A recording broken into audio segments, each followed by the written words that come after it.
that.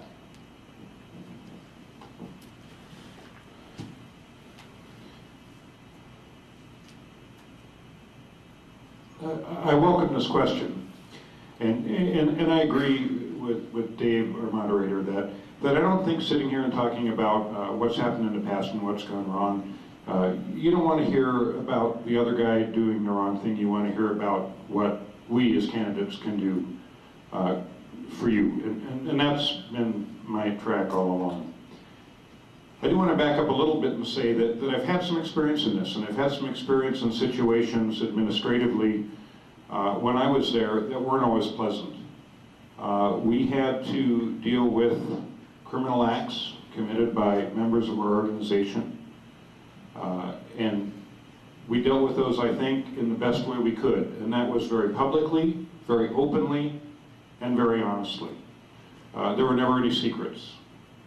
And if somebody committed a crime, regardless of who that was, they were dealt with appropriately. When appropriate, they were fired and they were criminally charged. And the public knew about it. And we stood up and we said, here's what happened, guys. We had a great relationship with the media. We said, here you go. There are a few things I think that are important to note, and that is that very few things in law enforcement are secret. As law enforcement officers, we tend to make stuff a lot more secret than it is. Partially because it's just the way we are, because things got to be secret. But you know, there's only a very, very small amount of what we do, and I mean a very small amount, that shouldn't be public, shouldn't be transparent, and should be secret. And I think that the way to restore things is to just do it openly and do it honestly, and people know that's the way it's going to be.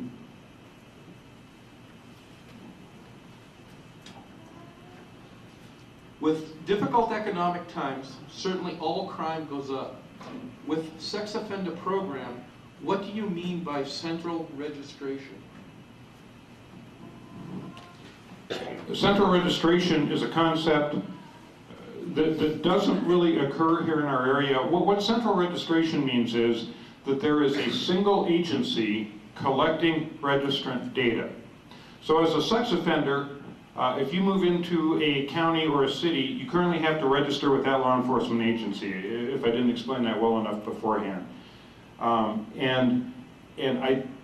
The agencies do a pretty fair job of sharing information. But a central point or central registration means that there is one single point for all the sex offenders to register with. One of the issues right now is there is not necessarily, and not to say that any organization is doing it poorly, I don't want to pick on any organization, but there is not a single policy for compliance checking. So if you live in Whitefish, you live in Kalispell City, you live in Columbia Falls, or you live in the county, may depend, you may get checked upon differently. Some may have different policies, some may have different manpower needs, some may have different staffing levels. So depending upon where you live, you may or may not be caught out of compliance as easily. So I think that would be the, certainly that would be the incentive to look at a central registration point and kind of centralized policies to make sure that these people are in compliance. You know, I obviously wish I could get up here and create a whole other aspect of what Chuck said. He's right on track. That's exactly how it would work. The other element I'd add to that is when you're doing normal business hours, it's very easy to have access to that department, to have them check on a registry. After hours, it's difficult because those registries are usually available by clerical. They're not necessarily made available immediately and are currently at night. We would have to have one of our dispatchers go up and check on that information. A central registry could potentially solve that problem. It would make that information more accessible, not just to us, but to all law enforcement agencies as well. And obviously the issue comes up as to the compliancy. We need to have consistent compliancy for everyone, and the checks need to be consistent as well, not just within the cities, in the county, everywhere. And that needs the centralized registry could help solve that in forming a policy as to how these compliances are going to be done for every agency.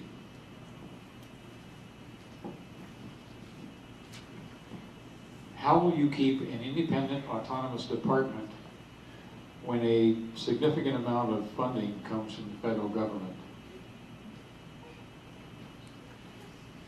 You know, right now, a portion of the budget for specialized programs within the drug team, alcohol enforcement team, DUI, STEP programs, and of course various other grants come into our office for specialized equipment. And usually those are one-time grants, and they're very specific and they're very controlled.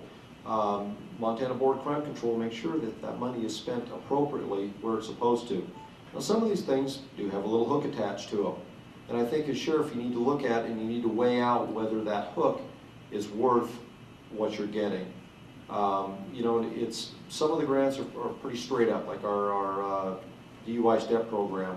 You get X number of dollars allocated, you have to meet X number expectations as far as any education and or compliance, law enforcement, how many officers you have out, how many arrests, how many contacts, things like this.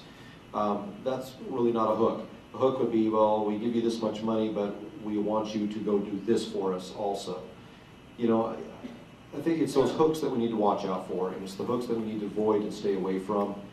You know, there's money out there, there's money available, it's your money.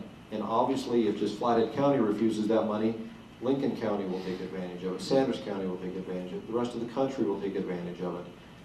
Not everyone's going to jump up and say, no, we're not taking any more federal money.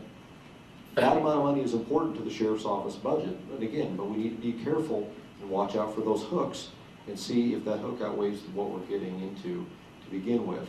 And I think if we look at it from that perspective and realize that, you know, we can't take money that's allocated over here for this and buy this with it.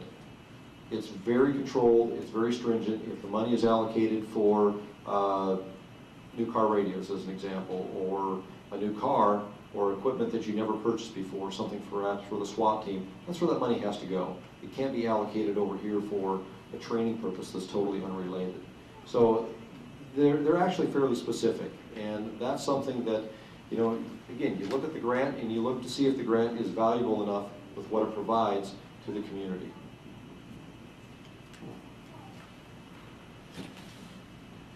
This question has been posed certainly before in some form or another. And let me say that I'm certainly not against grants. I'm actually for grant application and grant funding, and had the privilege of writing several grants that have brought Flathead County and law enforcement in the Flathead County Sheriff's Office forward during the time that I was there. I somewhat disagree that there is a huge part of the budget that is currently grant funded. There's a portion of the budget that's grant funded, and those are very specific issues. Some of it is federal money, but a lot of federal money in the form of grants to law enforcement gets funneled through the state of Montana, which does pull some of the federal strings off of it.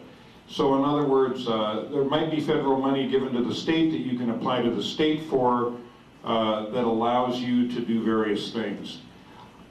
I do agree as well that I think anytime you look at grants, you have to look at the conditions attached to those grants, and that's part of the grant application process. It's very important too. I don't share the belief that just because we have federal money coming in and federal grants coming in, that we're necessarily beholden in some way to the federal government that's going to subvert us under their control. I think it's important that to once again note that the sheriff is an elected official. We run that sheriff's office, the county runs itself, and the federal government does not run us.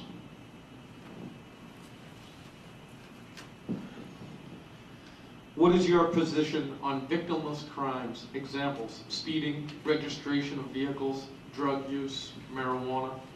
In regards to jail overcrowding, victimless crimes. Okay, let me address several of those. First of all, I don't necessarily agree that everything on that list was a victimless crime. But I'll speak just a little bit more about that in a minute. I'm not a big proponent of the Flathead County Sheriff's Office enforcing traffic regulations as a means of revenue collection for the county.